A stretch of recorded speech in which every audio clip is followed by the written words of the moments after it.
Missing in Missouri is an investigative podcast dedicated to finding as much information as we can in missing person cases and ultimately find the truth.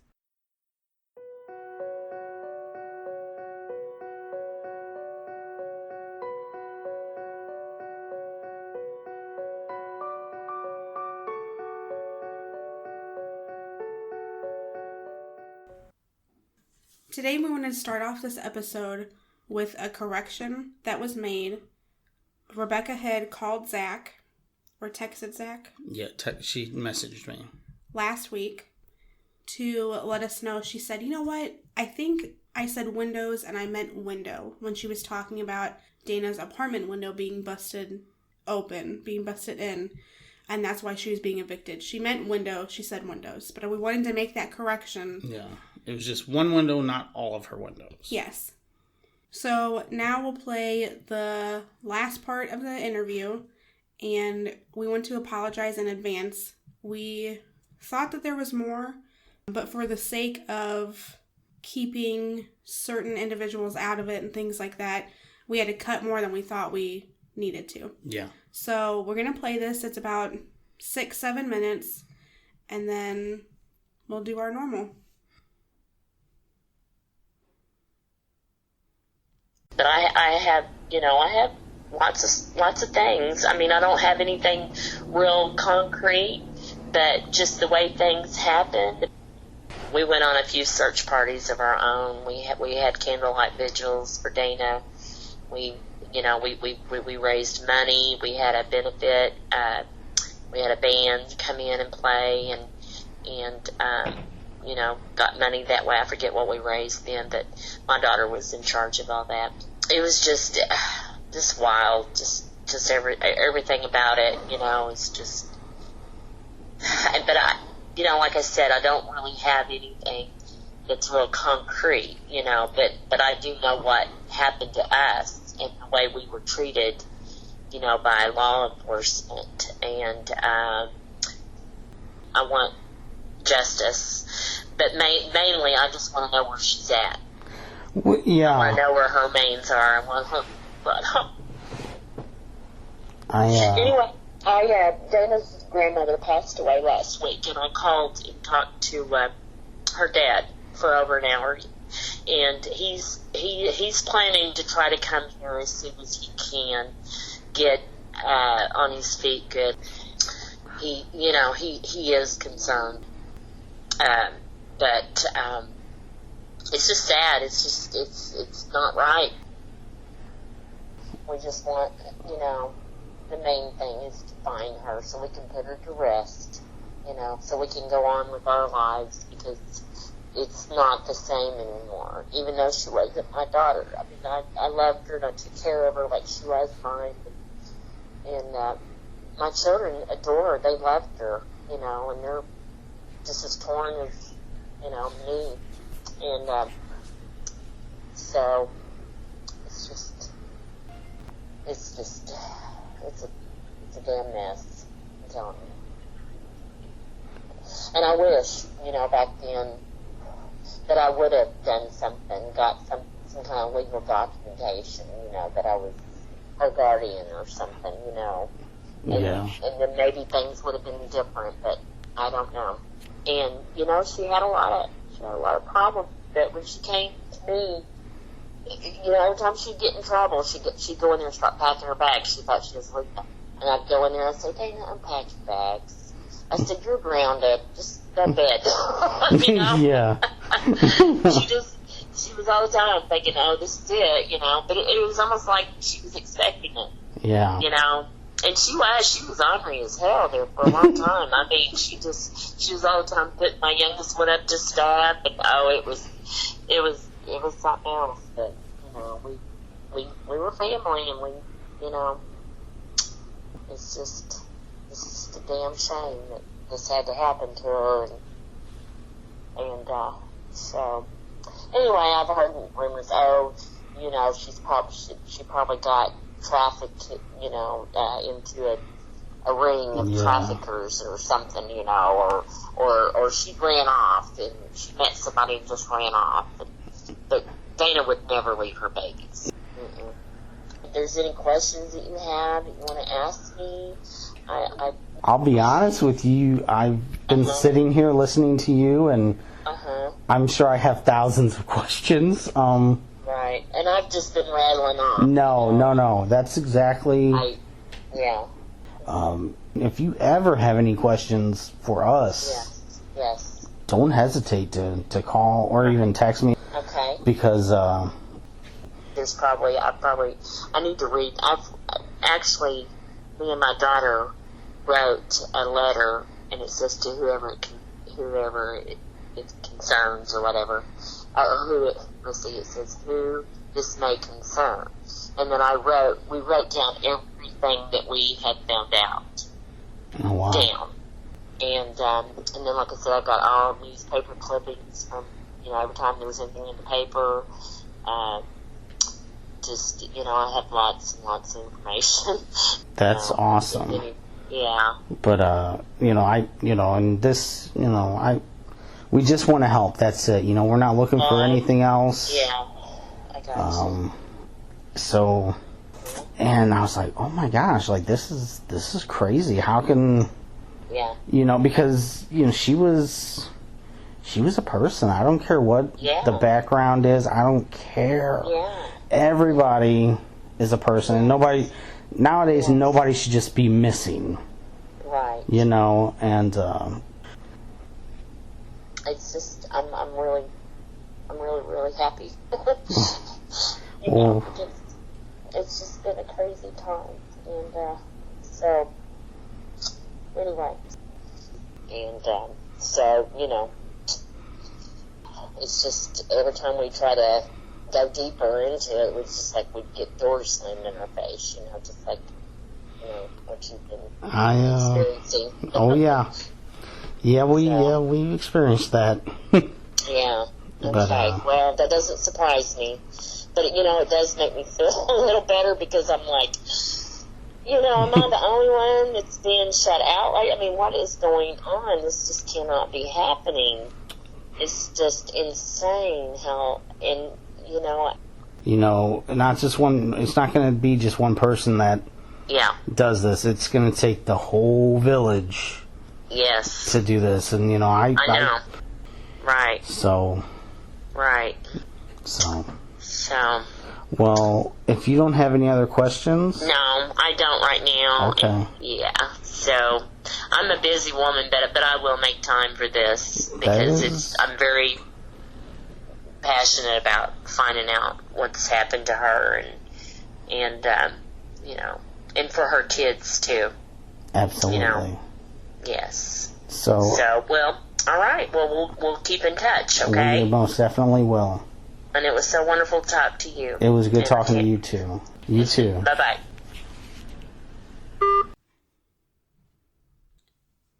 So something that I had said before we played this part of the interview was that, there was a lot that we did have to cut.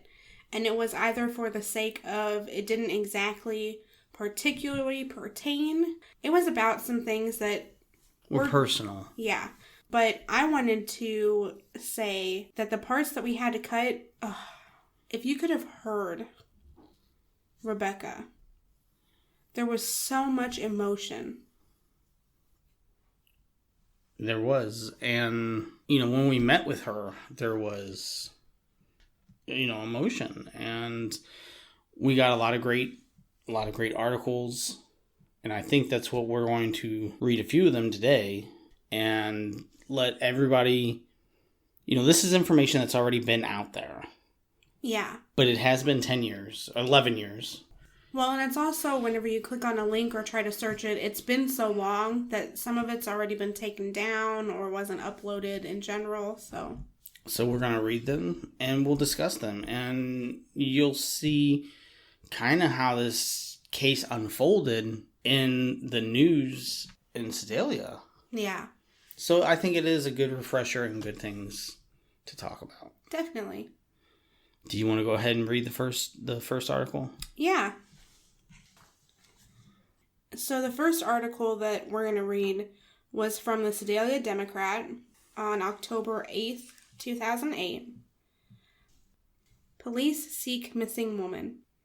Sedalia police are asking the public for help locating a 23-year-old Sedalia woman.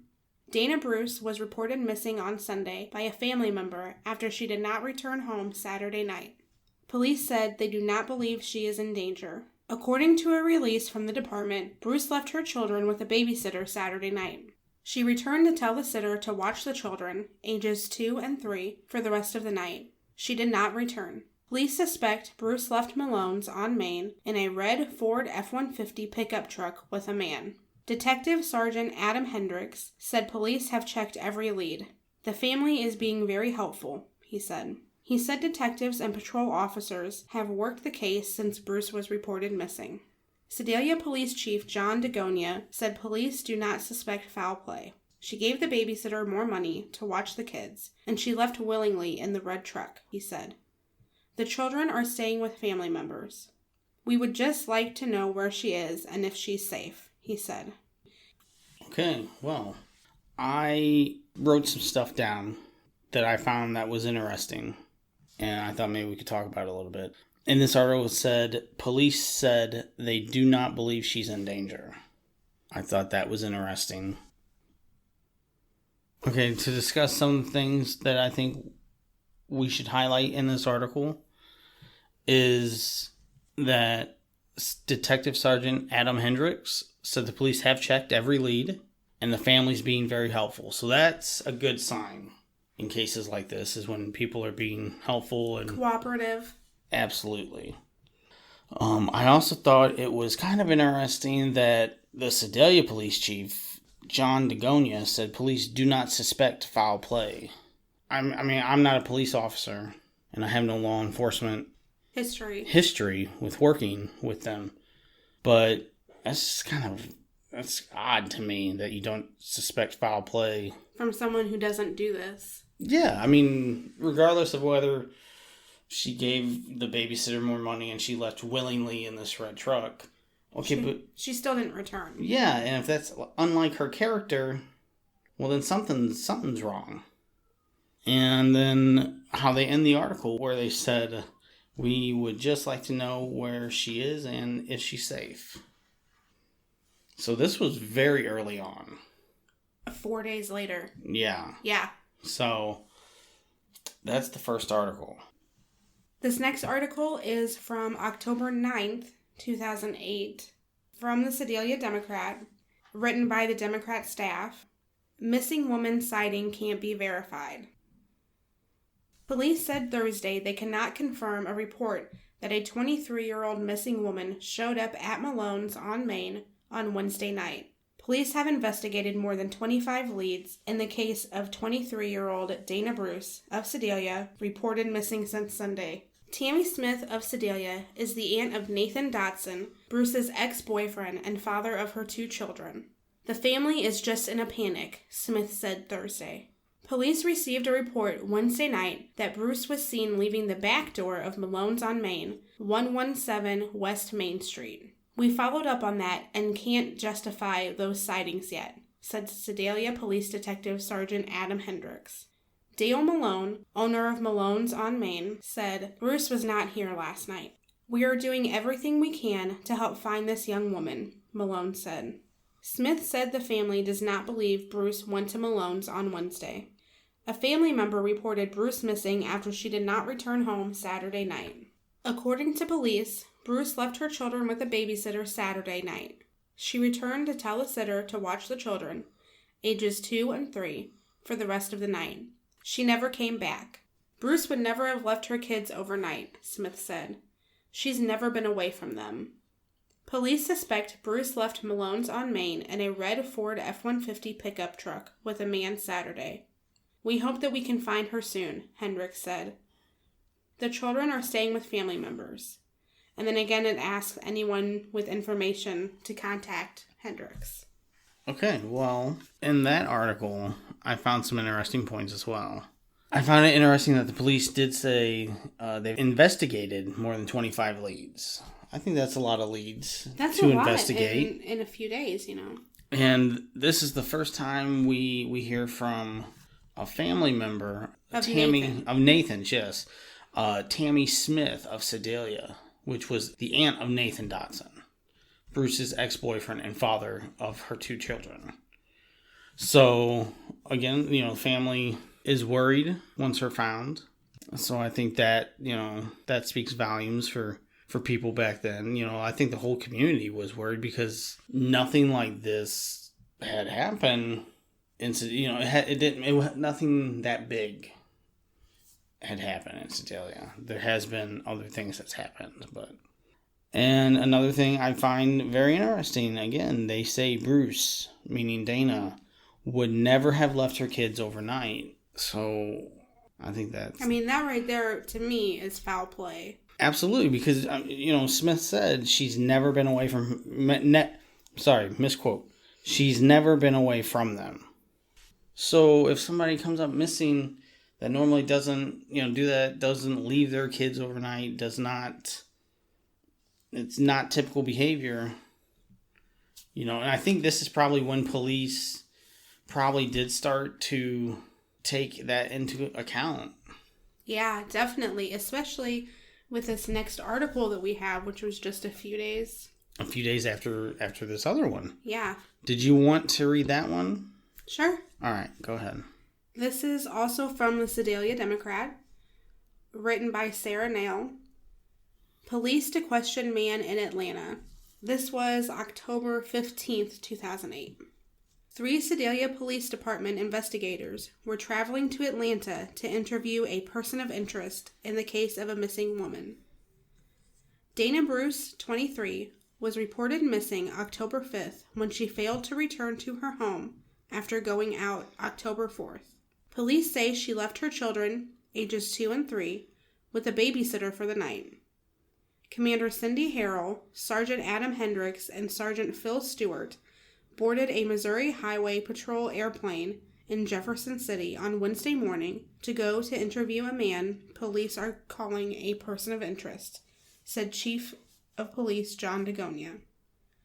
The 34-year-old man was previously interviewed, and there were some inconsistencies in his stories and timeline, DeGonia said.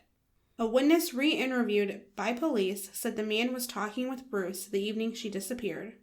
Investigators are trying to determine if the man is the person Bruce left from Malone's on Main, 117 West Main Street, the evening she disappeared.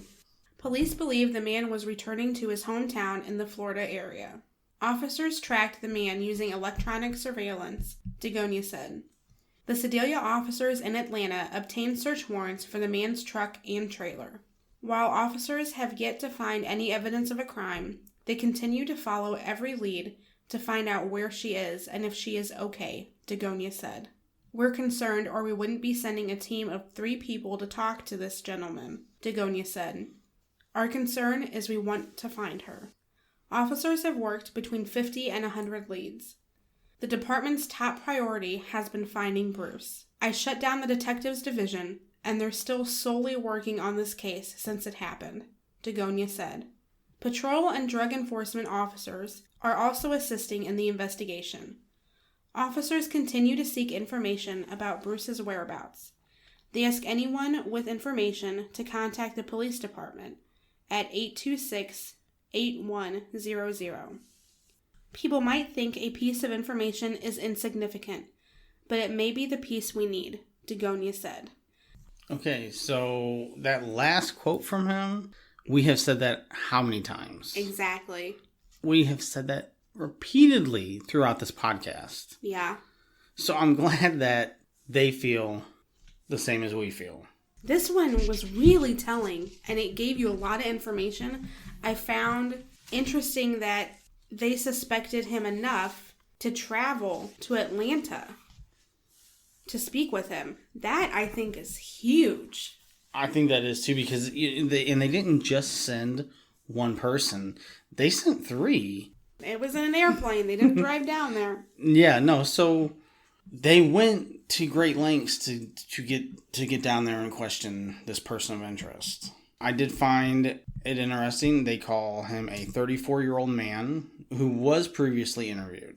And the reason why they wanted to question him again is because there were some inconsistencies in his story and timeline. And then they did get a search warrant for his truck And was it In his trailer. trailer? Okay, so it was a pull-behind trailer. I believe so. So, and they didn't say whether or not they had found any evidence yet of a crime. So, it's not... I do think they're doing police work here. They're doing their job. Yeah. And I think a big quote from the chief is when he said, "We're concerned, or we wouldn't be sending a team of 3 people to talk to this gentleman."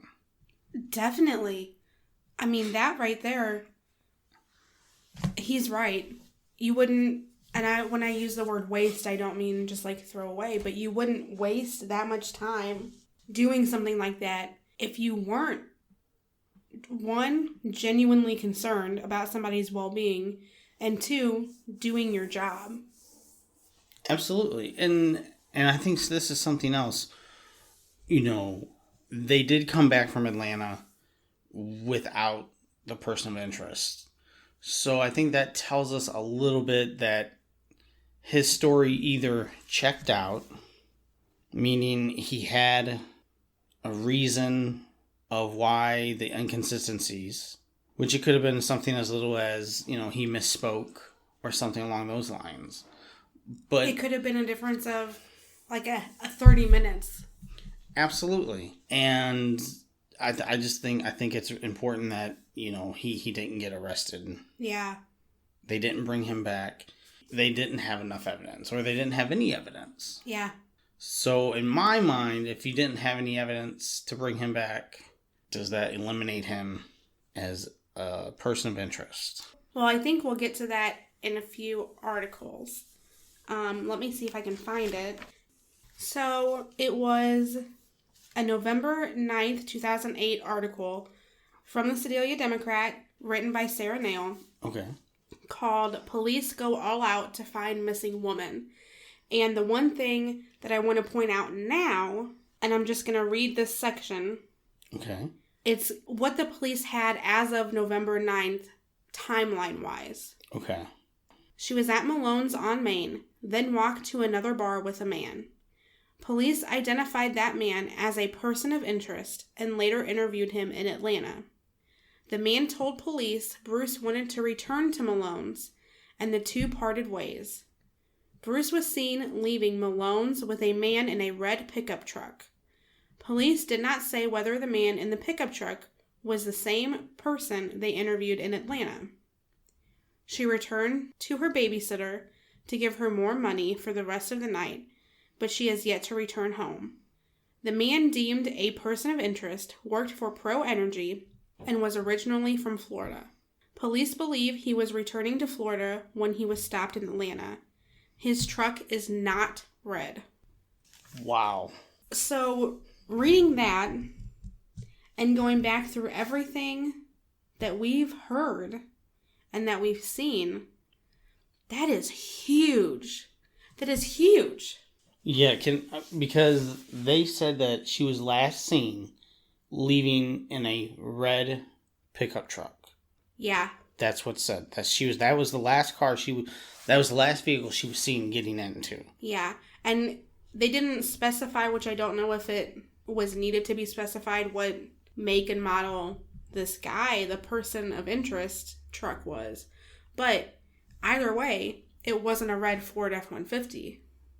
Okay, well then, I mean, okay, well, I think that says a lot right there. I mean, that's a bit of a, that's something that you just poked a hole in. Yeah. Wow. So the person of interest does not have a red truck. Yeah. The same man they questioned in Atlanta. Yeah. And I'm sorry, I don't think, well, we've mentioned in other episodes that he worked for Pro Energy. Okay, so it is the same person that is this person of interest, this elusive person of interest. Yeah. That she was last seen in a red truck, but this person of interest doesn't have a red truck.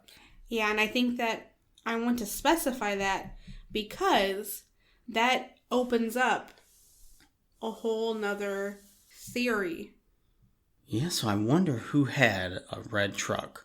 Or the bigger question, who had access to a red truck?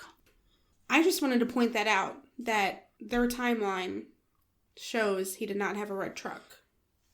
I know, and I know we're going back to this, but I think this is a very important thing, because the person of interest that has been the center, I think, of the whole police investigation, a lot of the police investigation, because we don't know what they know, has focused on this person of interest. But right here, and these are not our words, this is coming from the Sedalia Democrat. Yeah. That has said this person of interest who was questioned in Atlanta by police did not have a red truck. Yeah. But that Dana Bruce was last seen leaving in a red truck. Yeah.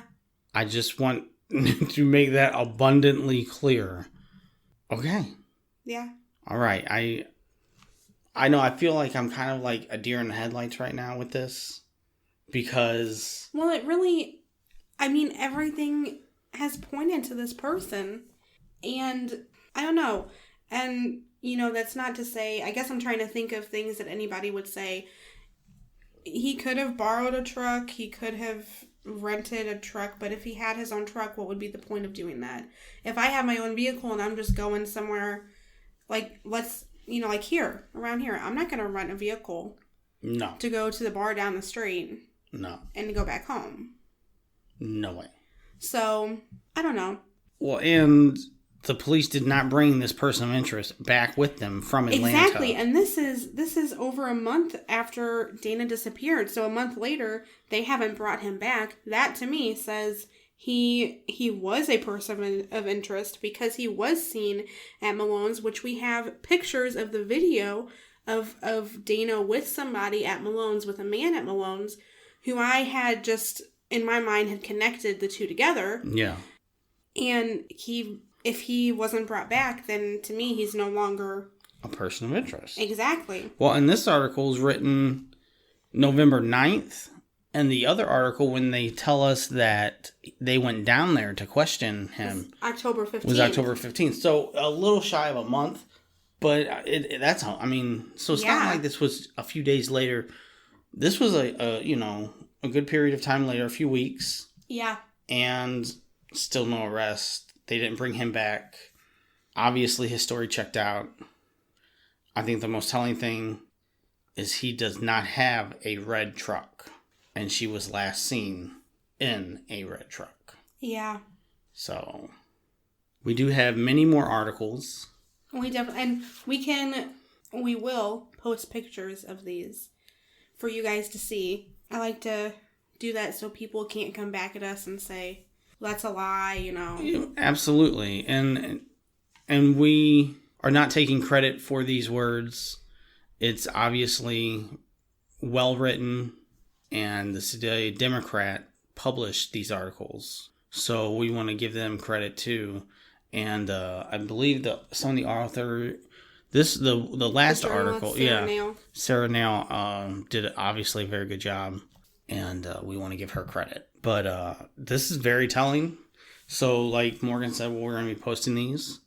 And we have a lot more articles to read, to examine, and... You know, we've read a lot of these articles.